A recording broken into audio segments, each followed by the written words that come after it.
నమస్కారం అండి. మాటే మంత్రంలో నేను మీ మాధవి.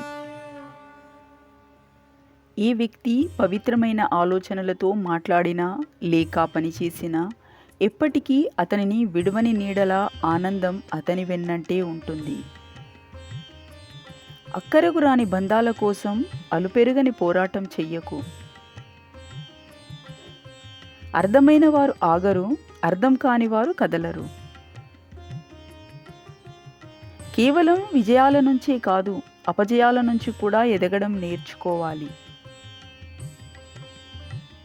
సంబంధాలను కొనసాగించడానికి కొన్నిసార్లు అందులుగా, కొన్నిసార్లు చెవిటిగా, మరికొన్నిసార్లు మూగగా ఉండవలసి వస్తుంది.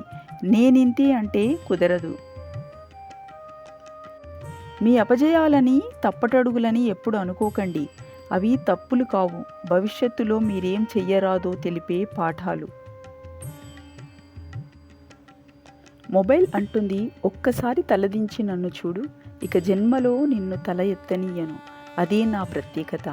పుస్తకం అంటుంది, ఒక్కసారి తల వంచి నన్ను చూడు, నిన్ను తల ఎత్తుకుని నడిచేలా నేను చేస్తా.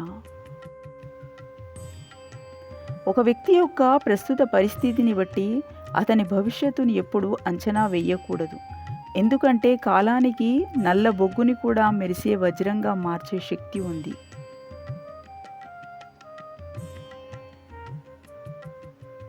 మీరు ఎప్పుడైతే ఎవరిని మెప్పించాల్సిన అవసరం లేని స్థితికి వస్తారో అప్పుడే మీ స్వేచ్ఛ ప్రారంభమవుతుంది. మీ జీవితంలో తాత్కాలికమైన వ్యక్తుల కోసం మీ శాశ్వతమైన మరియు స్వచ్ఛమైన చిరునవ్వును ఎప్పుడూ వదులుకోకండి. నువ్వు ఎదిగావు అని ఒప్పుకోలేక నువ్వు మారిపోయావు అని అసూయపడే వారితో నీకెందుకు? తండ్రి మాటకై అన్నీ వదులుకొని అరణ్యానికి వెళ్ళి ఎన్ని కష్టాలు పడినా అతను నమ్మిన తన నిజాయితీని వదులుకోలేదు. కాబట్టే అతను రాముడయ్యాడు, మనందరికీ ఈరోజు దేవుడయ్యాడు. తలుచుకుంటే నువ్వు నీ పరిస్థితిని ఎదురించగలవేమో, కానీ విధిరాతకు మాత్రం ఎవరైనా తల వంచాల్సిందే. ఎంతమంది ఉన్నా నువ్వు ఒంటరివే, ఎందుకంటే నీ సమస్యలతో నువ్వే పోరాడి గెలవాలి కనుక. ప్రాణం పోకుండా, రక్తం రాకుండా యుద్ధం అయినా గెలవచ్చేమో, కానీ కష్టం లేకుండా, కన్నీరు దాటకుండా జీవితాన్ని గెలవలేము. తాను అన్నం మానేసిన దేశానికి అన్నం పెట్టాలని చూసేవాడు రైతు. నిస్వార్థమైన ప్రేమలో అపార్థాలకు చోటుండదు.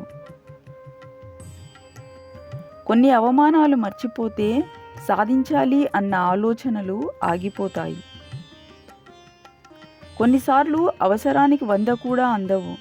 అందుకే డబ్బును ఎప్పుడూ వృధా చెయ్యకూడదు. డబ్బులతో జాగ్రత్తగా ఉండాలి.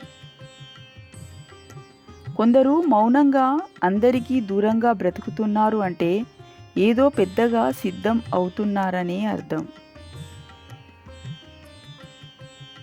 కొన్ని విషయాలు కోపం తెప్పించవు, వాస్తవం తెలుపుతాయి.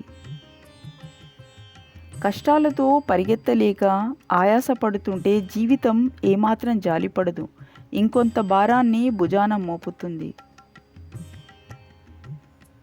నీ గెలుపు ఏ తీరాన ఉన్నా ఆగిపోవాలన్న ఆలోచన మాత్రం ఎప్పుడూ రానివ్వకు, నువ్వు అనుకున్న లక్ష్యం చేరే వరకు.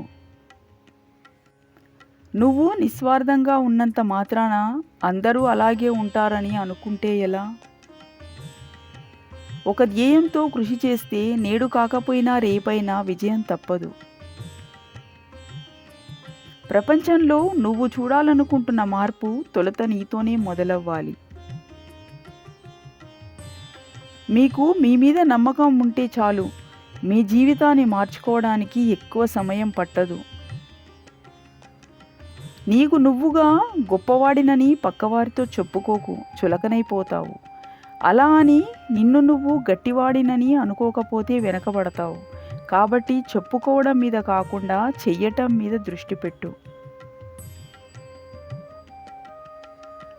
నీతో అవసరం లేకుండా నిన్ను ఎవ్వడూ ఇష్టపడడు, ఎందుకంటే స్వార్థం మనిషి జన్మ హక్కు కాబట్టి. కాలం కలిసి రాకపోతే అవసరం లేని విషయాలు కూడా మాట పడాల్సి వస్తుంది. ఈ రోజుల్లో మాట కన్నా మౌనమే మేలు. మనిషి పాడయ్యేది రెండే విషయాలతో. ఒకరు చెప్పింది వినటం వల్ల, విన్నది ఇంకొకరికి చెప్పటం వల్ల. కొంతమంది కేవలం మనల్ని కిందికి లాగి ఆనందించటం కోసమే పుడతారు. వారిలో 75% మన బంధువుల ఇళ్లల్లోనే పుడతారు. అందరూ మనవాళ్లే అనుకో, తప్పులేదు. కానీ అందరూ మనలాంటి మనస్తత్వం కలవారే అని అనుకుంటేనే పొరపాటు. ప్రతి పనిలోనూ విజయం సాధించాలంటే అతిగా ఆలోచన చెయ్యడం మానాలి. Thank you so much for watching this video.